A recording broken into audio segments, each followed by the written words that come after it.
একদিন আমরা স্বামী স্ত্রী সর্বদা মায়ের পুজো করি, সেবা করি, আরাধনা করি, সাধনায় ডুবে থাকি। আর যত বহু দূর দূরান্ত থেকে ভক্তরা আসেন, সবাইকে মিষ্টান্ন দিয়ে তাদের সেবা করি।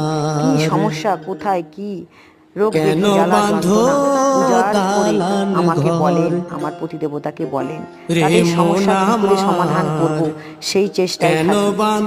তোমরা শুধু আশীর্বাদ করো, সাপোর্ট করো, আর চ্যানেলটাকে সাবস্ক্রাইব করে রাখো এবং লাইক করবে, কমেন্টের মাধ্যমে মতামত জানাবে। শিব শ্যামা মা, কৃষ্ণ কালী মাকে তোমাদের কেমন লাগে মন্দিরে, এবং আমাদের পূজারী দুজনকে কেমন লাগে।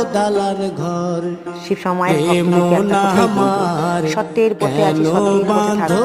তোমরা সহযোগিতা করো, সাপোর্ট করো। অনেক মানুষ আছেন এখানে প্রকৃত সত্য পুজো হয়, সৎ মানুষ তাদেরকে দমিয়ে দেওয়ার চেষ্টা করেন, বসিয়ে দেওয়ার চেষ্টা করেন, তাই তোমরা নিরাশ হবে না।